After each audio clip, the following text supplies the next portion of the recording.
In the bustling streets of 17th-century Manila, where the scent of the sea mingled with incense from nearby churches, a boy named Lorenzo Ruiz was born into a world shaped by faith and uncertainty. The Philippines, then under Spanish rule, stood as a crossroads of cultures, indigenous traditions, Spanish influence, and the growing presence of missionaries from across Asia. It was in this complex and evolving society that Lorenzo's story quietly began, not with grandeur, but with the ordinary rhythms of family, work, and devotion. Lorenzo was born around the year 1600 to a Chinese father and a Filipino mother. His father, a merchant of Chinese descent, had converted to Christianity, while his mother was a native Tagalog woman deeply rooted in the Catholic faith. From them, Lorenzo inherited not only a mixed cultural identity, but also a spiritual foundation that would shape the course of his life in ways no one could have predicted. As a young boy, Lorenzo grew up near the Dominican convent in Binondo, a district known for its vibrant community of Chinese Filipino residents. The Dominicans, who played a significant role in the spread of Catholicism in the region, recognized Lorenzo's intelligence and diligence. They educated him in reading and writing skills that were not common among many Filipinos at the time, and trained him as an altar server. In the quiet solemnity of the church, Lorenzo learned the rhythms of prayer. He rang the bells that called the faithful to Mass, carefully prepared the altar, and assisted the priest during liturgical celebrations. These early experiences instilled in him a deep familiarity with the rituals of the church. But more importantly, they nurtured a quiet personal faith. As he grew older, Lorenzo married a woman named Rosario. Together they built a modest life, raising children and striving to provide for their family. Lorenzo worked as a clerk and calligrapher, using his education to support those he loved. By all appearances, his life was ordinary, a devoted husband, a father, a man of faith living within the rhythms of his community. But history often turns on moments that arrive without warning. One day, Lorenzo became entangled in an accusation that would change everything. He was implicated in the death of a Spaniard. Whether through direct involvement or mistaken identity remains unclear. In a society where colonial authority was swift and unforgiving, such an accusation carried grave consequences. Fear took hold. For Lorenzo, the stakes were not only his own life, but the safety of his family.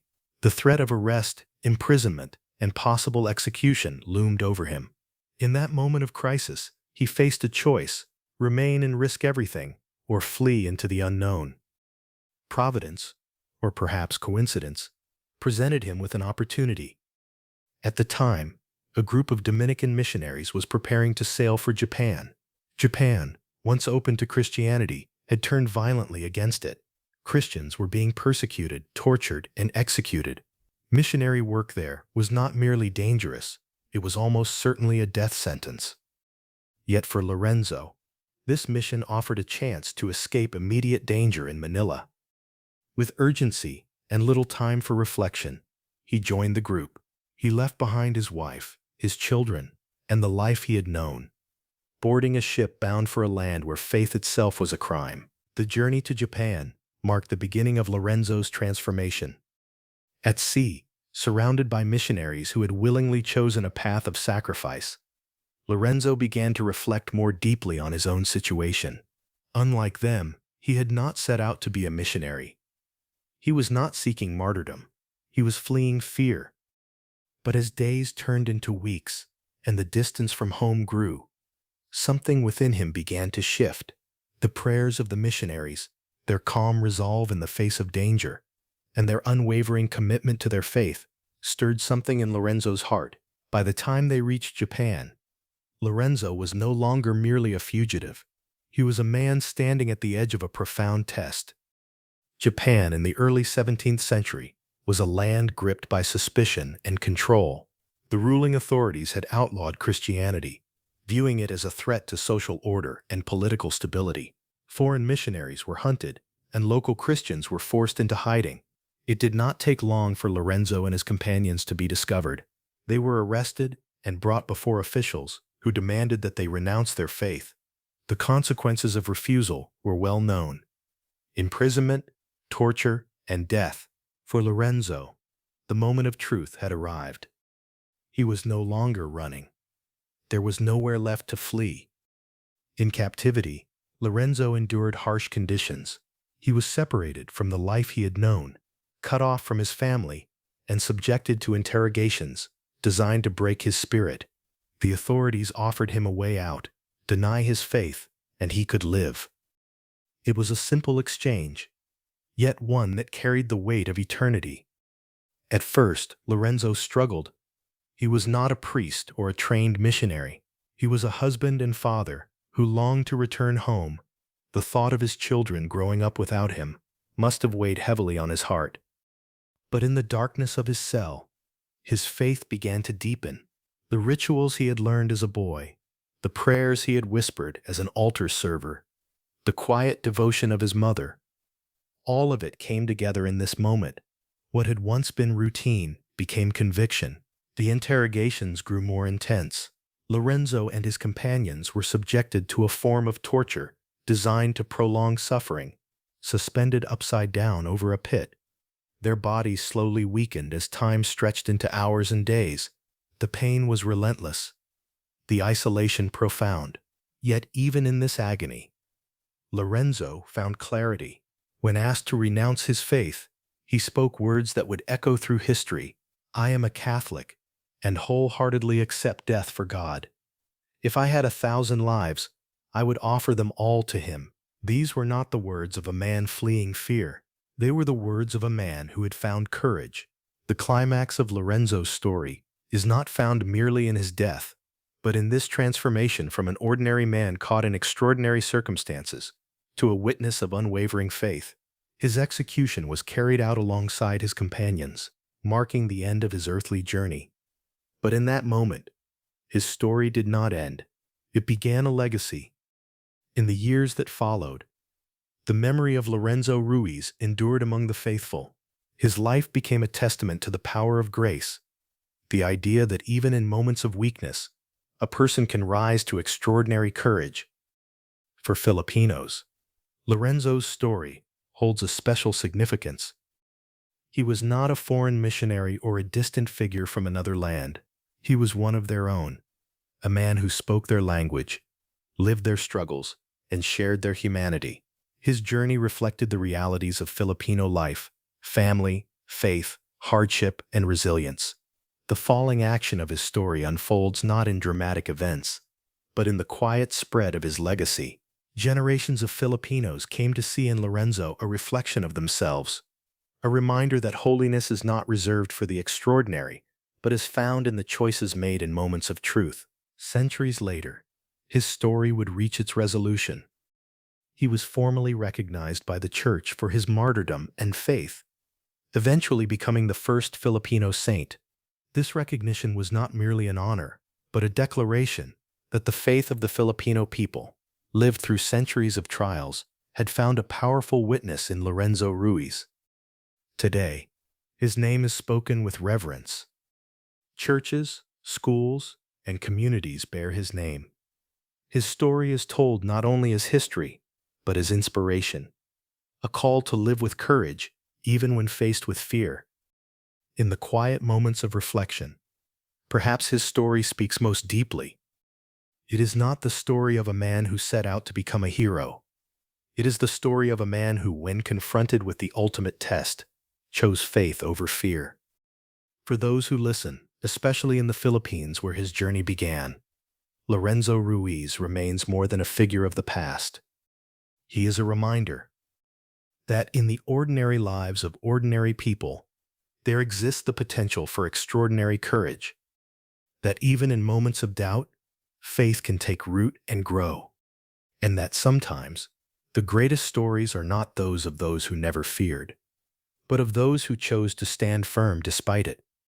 As the sun sets over Manila, casting its golden light over the same waters Lorenzo once sailed, his story continues to echo, a quiet, enduring whisper of faith, carried across generations.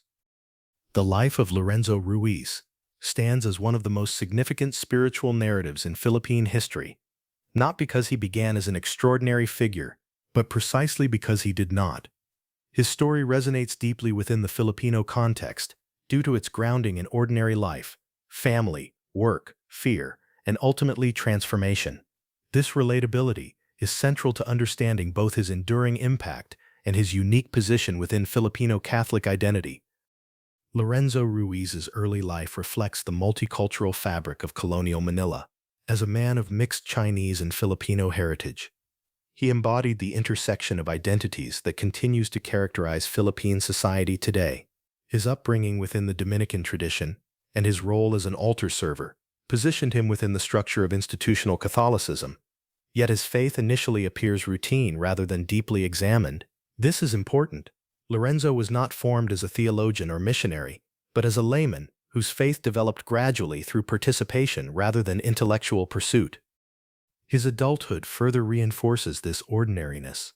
As a husband, father, and worker, Lorenzo lived a life that mirrored that of many Filipinos, anchored in responsibility, community, and quiet devotion. This grounding in domestic and social reality distinguishes his later transformation. When he was accused of a crime and forced to flee, his decision was not heroic but human. It was driven by fear, survival, and concern for his family.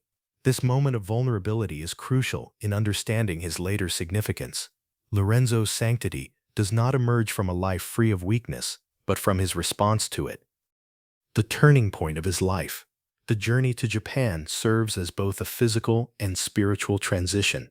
Removed from his familiar environment and placed among missionaries who consciously embraced martyrdom, Lorenzo was confronted with a model of faith that demanded total commitment. This exposure catalyzed a shift within him. What had been inherited and practiced became internalized and chosen. The narrative suggests that Lorenzo's faith matured, not in comfort, but in displacement and uncertainty. His arrest in Japan marks the beginning of the most defining phase of his life. Here, the contrast between fear and conviction becomes most pronounced. The authorities offered him a clear path to survival: renounce his faith. This moment encapsulates the central tension of his story. Lorenzo, who once fled danger, now faced it directly. His eventual refusal to renounce Catholicism represents not merely adherence to doctrine, but a profound personal transformation.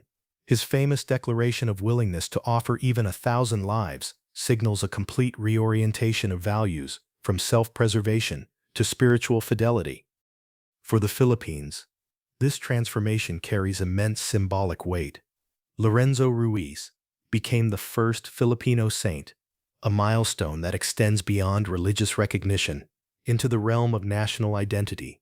His canonization affirmed that holiness was not exclusive to foreign missionaries or distant cultures, but could emerge from the lived experiences of Filipinos themselves. In a country shaped by centuries of colonization, this recognition holds particular significance. It reclaims spiritual agency and situates Filipino faith within a global religious narrative. Moreover, Lorenzo's story reflects themes that resonate deeply within Filipino culture: resilience in the face of hardship, the centrality of family, and the enduring strength of faith. His initial fear and later courage mirror the struggles of a people who have historically navigated external pressures and internal challenges. In this sense, Lorenzo is not only a religious figure, but also a cultural symbol, an embodiment of the Filipino capacity for transformation under adversity. His impact is also evident in contemporary devotional life. Lorenzo Ruiz is venerated not only as a martyr, but as a relatable intercessor, someone who understands fear, doubt, and the complexities of human decision-making. This relatability enhances his appeal, particularly among laypeople who see in him a reflection of their own struggles. His life encourages a view of sanctity that is accessible, grounded, and deeply human.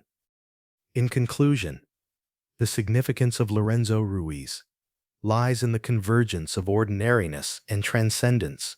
His life narrative challenges the notion that sainthood requires extraordinary beginnings.